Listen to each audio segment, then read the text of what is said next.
নমস্কার বন্ধুরা, তোমরা কেমন আছো? আশা করি ভালো আছো। আমিও আজকের ভালো আছি। আজকের একটা অন্য রকমের একটা ভিডিও নিয়ে আসলাম। তোমরা থাম্বনেল দেখে বুঝতে পেরেছো এই বড়িটা, আজকের এই বড়িটা কিভাবে বানাবো। তো প্রথমে দেখাই, আমাদের গাছে শাশুড়িমা একটা লাউ গাছ লাগিয়েছিল। তো লাউ গাছের মধ্যে একটা লাউ হয়েছে। তো শাশুড়িমা বলল, চিংড়ি মাছ ছাড়া তো লাউ খাওয়া যাবে না, তো লাউটা বড় হয়ে যাচ্ছে, পেকে যাবে।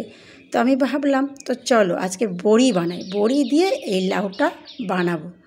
তো প্রথমে এখানে আমি 500 মতো এটাকে, এই ডালটা খেসারির ডাল, তোমরা যেমন ডাল নিতে পারো, ছোলার ডাল, বিউলির ডাল, মুসুরির ডাল, যেমন ডাল নিতে পারো।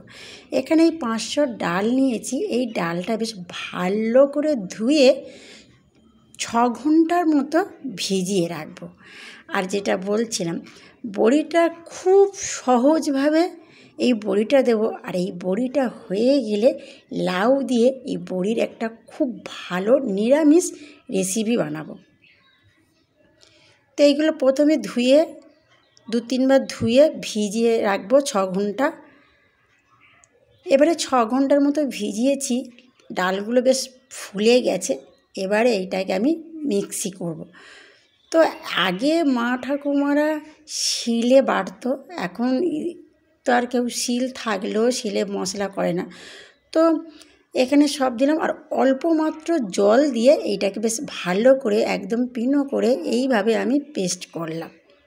খুব সুন্দর করে এইভাবে পেস্ট করলাম। এবারে এইটাকে দিয়ে বেশ 10 মিনিটের মতো এইটাকে বেশ ভালো করে ফাটাতে হবে। তোমরা যে যেমন পারো হাত দিয়ে বা এরকম একটা চামচ হাতা দিয়ে এরকম করে 10 মিনিটের মতো বেশ ভালো করে ফাটাতে হবে। এখানে আমি কিছুই দিইনি, তোমরা পারলে এখানে মশলাও দিতে পারো, আদা জিরে গুঁড়ো বা আদা বাটা, কাঁচা লঙ্কা মশলা দিতে পারো। আমি সে কিছু দিইনি। এবার দেখো, আমরা যেহেতু গ্রাম অঞ্চলের কাছেই থাকি, গ্রামের দিকটা, তো এটা বানাবো কলা পাতায়। কিন্তু যারা কলা পাতা বানাতে পারবে না, যারা শহরের দিকে থাকো, তোমরা একটা প্লাস্টিকে মুছে আর একটু তেল দিয়ে বানাতে পারো। তো আমি প্রথমে কলা পাতাটা একটা ভিজে কাপড় দিয়ে সুন্দর করে মুছে নিয়ে ওপরে একটু সর্ষে তেল দিলাম, দিয়ে এরকম করে হাত দিয়ে এইভাবে কলা পাতাটা, পুরো কলা পাতাটা মেখে নেব।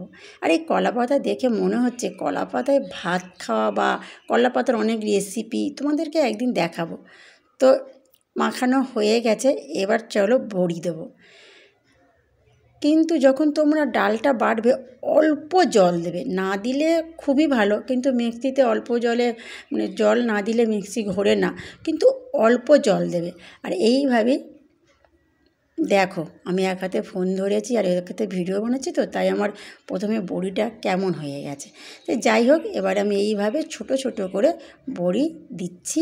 আর তোমরা সাইজটা বাড়াতে পারো, তোমাদের যেমন সাইজের পছন্দ তোমরা সেই রকম বড়িটা দিতে পারো। তো আমি তাই ভাবলাম যে মানে চিংড়ি মাছ নেই বলে কি আর লাউ বানাতে পারবো না, মানে লাউয়ের তরকারি বা লাউয়ের একটা রেসিপি বানাবো না। তাই দেখো, এক কলা পাতা কত বড়ি হয়েছে, 500 ডালের অনেক অনেক বড়ি হয়েছে। আর এই বড়িটা এইভাবে এই রোদে দিলাম, এটা 6 থেকে 7 ঘন্টা রোদে থাকলে কি হবে, পুরো মচমচে হয়ে যাবে। আর এইভাবে তোমরা বড়ি বানিয়ে ঘরে রেখে দাও, সারা বছর খেতে পারবে। আর নিরামিষ দিনে তো একদম। তো দেখো, শুকিয়ে গেছে বড়িগুলো, একদম শুকিয়ে গেছে। এইবারে আমি লাউয়ের একটা রেসিপি বানাবো, খুব সুন্দর একটা, এই যে নিরামিষ রেসিপি লাউ দিয়ে।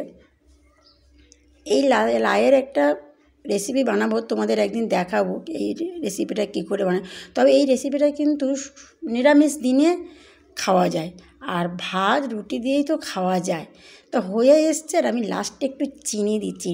নিরামিষ দিনে কিন্তু একটু নিরামিষ তরকারিতে একটু চিনি দিলে তবে তরকারিটার স্বাদটা বেড়ে যায়। তো বন্ধুরা, আজকের ভিডিওটা একটু অন্যরকম দিয়েছি। যদি তোমাদের ভালো লাগে অবশ্যই লাইক কমেন্ট করো, আর তোমাদের বন্ধুদের কাছে ভিডিওটা শেয়ার করো। আর